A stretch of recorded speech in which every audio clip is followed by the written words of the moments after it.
बिल्कुल। शिवम, जरा ये बता दीजिए कि भाई वो कह रहे हैं कि इट्स टू लिटिल, आप ही मतलब टू लेट, आप ही लेट नहीं हुए हैं, आपकी पार्टी भी लेट हो गई है। वो कह रहे हैं कि भाई ये चुनाव में अभी एमएलसी का चुनाव होना, आचार संहिता लग जाएगी, है ना, बमुश्किल थोड़ा ही वक्त बचा है, तो सिर्फ पोस्चरिंग कर रहे हैं आप, कुछ होना हुआ नहीं है, आपने बहुत देर कर दी। देखिए भैया, हम अपने दिमाग से चलते हैं तो 22 राज्यों में हमारी सरकार है। समाजवादी वालों के दिमाग से चलते तो बंटा धारना हो जाता हमारा, तो हमारे तो हर डिवीजन को एक गलत बताएंगे। अब इनकी सोच इनको मुबारक, लेकिन मैं ऐसा मानता हूं, भारतीय जनता पार्टी ऐसा मानती है कि जिस तरीके से उत्तर प्रदेश में कानून व्यवस्था का राज रहा, केंद्र की सभी योजनाओं का लाभ लोगों तक पहुंचा और हर किसी का रिप्रेजेंटेशन एक सरकार में होना बेहद जरूरी है, उसको देखते हुए और बंगाल के प्रचंड नतीजों को देखते हुए इनकी स्थिति बहुत खराब है। इस समय समझ में नहीं आ रहा इनको क्या करें। हर सुबह उठ के, कभी आजकल बार बार यही बात निकल कर आ जाती है, हर सुबह कभी ये बड़े मंगलवार की बहुत बहुत शुभकामनाएं डालते हैं ट्विटर पर, कभी बहुत बड़े हिंदू बन जाते हैं। एक जमाने में अखिलेश यादव की स्थिति यह हुआ करती थी कि अगर पत्रकार कोई सवाल पूछ लेता था तो बोलते थे, हाँ नाम क्या आपका, नाम बताओ, अच्छा मिश्रा जी, ऐसे तो मॉक करते थे ये हिंदुओं को। आजकल बहुत बड़े हिंदू बने घूम रहे हैं क्योंकि बंगाल का चुनाव का रिजल्ट ऐसा आया है ना। देखिए एक चीज बहुत साफ है, भारतीय जनता पार्टी ने एक डिसाइसिव सरकार दी। कोई 1 2 3 4 5 मुख्यमंत्री नहीं बनाए, बेटा जी अलग, पिताजी अलग, चाचा जी अलग, अलग अलग सबके मुख्यमंत्री का जो है स्थिति चल रही थी। एक इनके मुख्यमंत्री तो भी जेल में भी, आजम खान जी को भी तो मुख्यमंत्री माना जाता था एक जमाने में। तो कुल मिलाकर मामला यह है, 10 साल के रिपोर्ट कार्ड पर भारतीय जनता पार्टी जनता के बीच में वोट मांगने जाएगी और हमें पूरा विश्वास है कि जिस तरीके से प्रचंड बहुमत के साथ भारतीय जनता पार्टी की सरकार बंगाल में बनी, उसी तरीके से उत्तर प्रदेश में भी फिर से रिपीट होगी।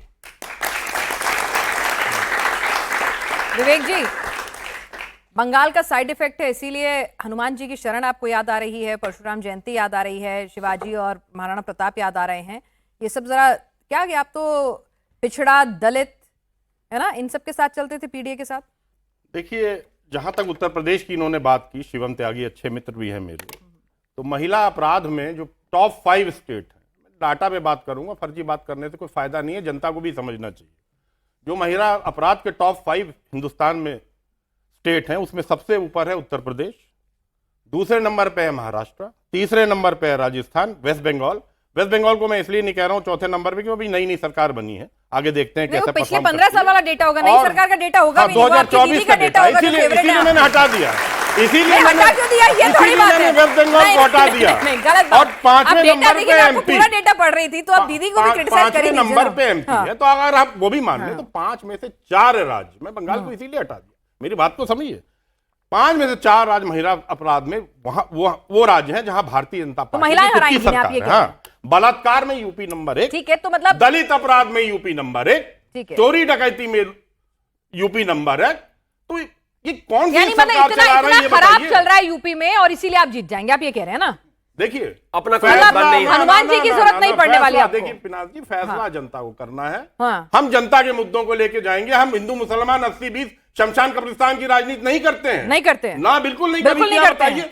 आपने 80-20 की अभी खुद अपनी ओपनिंग स्टेटमेंट में बात की है, ठीक है, आप लोग नहीं करते हैं। शमशान कब्रिस्तान, आप 20 वाले में से हिस्सा नहीं लेते, गौ मांस, आप वहां कहते हैं असम में आपके मुख्यमंत्री, चलिए गौ मांस खाओ लेकिन घर में खाओ, यह आपके मुख्यमंत्री का बयान। आप कह रहे हैं और मंगलवार के दिन आपके नेता टीका और भगवा गमछा पहन के दोनों हाथ से मछली खा रहे थे क्योंकि आपको चुनाव जीतना था।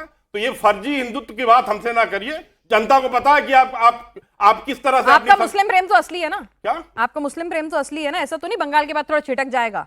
देखिए, हाँ, समाजवादी मैं आपको बता दे रहा हूँ, आप ठीक है, आप तालीम, अच्छा सवाल किया, बहुत अच्छा सवाल किया। मुसलमानों के नाम से तो सवाल भी अच्छा लगने लगता है इनको, समाजवादी वालों को बोला गया। नहीं बोलिए, ठीक है।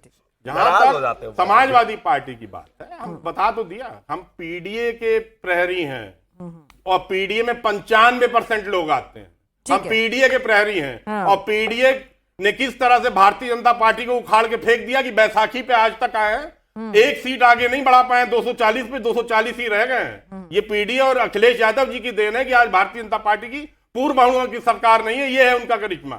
अच्छा, तो हम पीडीए के तर्ज पे टिकट भी बांटेंगे, हम पीडीए के तर्ज पे चुनाव भी लड़ेंगे और लोगों को न्याय दिलाने का। शादाब जी, मुझे थोड़ा 10 सेकंड दीजिए, जवाब देने का, उसके बाद आप शादाब जी को एक बार मौका नहीं मिला है, 10 सेकंड।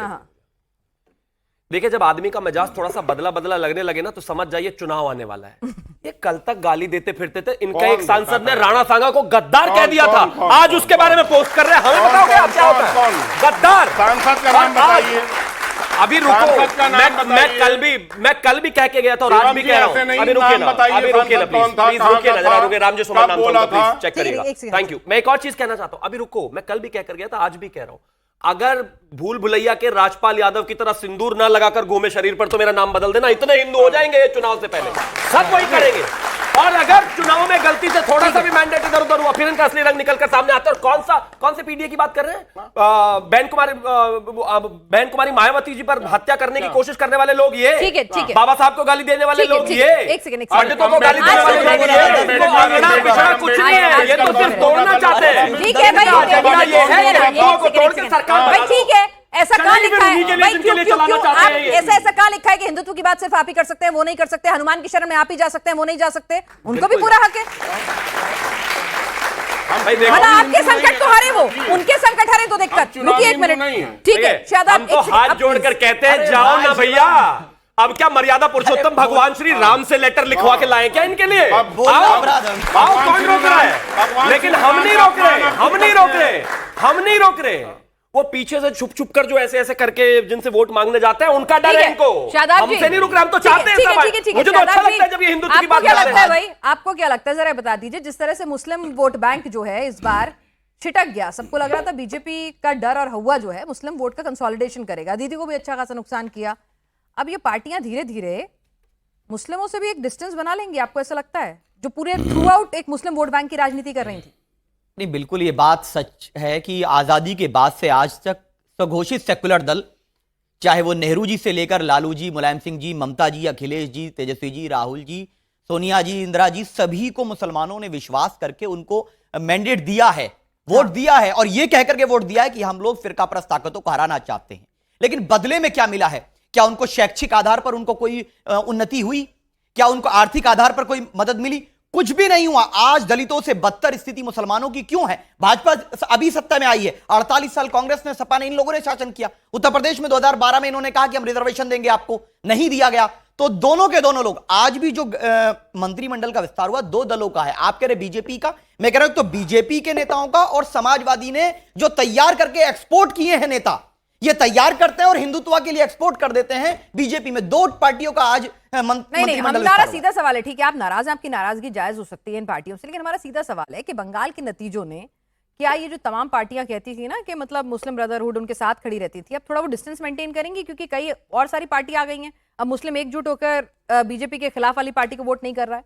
नहीं, बिल्कुल आपको ऐसा लग रहा है कि भाई ये लोग भी थोड़ा डिस्टेंस मेंटेन करेंगे? बिल्कुल ये बात सच है कि पिछले 4 साल में अखिलेश यादव जी ने मुसलमानों पर, चाहे मॉब लिंचिंग का इशू आया हो, मस्जिद मदरसा खानका या वक्फ का या वंदे मातरम इशू, कहीं भी उनके लिए स्टैंड इसलिए नहीं लिया क्योंकि वो सॉफ्ट हिंदुत्व के रास्ते पर जा रहे हैं और बीजेपी के ट्रैप में जा रहे हैं।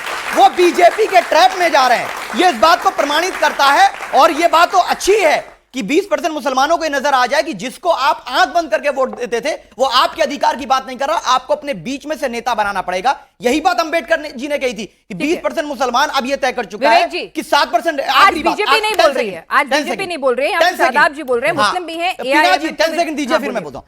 7% यादव भाइयों को 20% मुसलमानों ने 4 बार मुख्यमंत्री बनने का अवसर दिया। आज साइलेश जी या अखिलेश यादव जी ये चैलेंज के साथ कह रहा हूं कि घोषणा करें कि 1 साल के लिए मुख्यमंत्री मुसलमान होगा।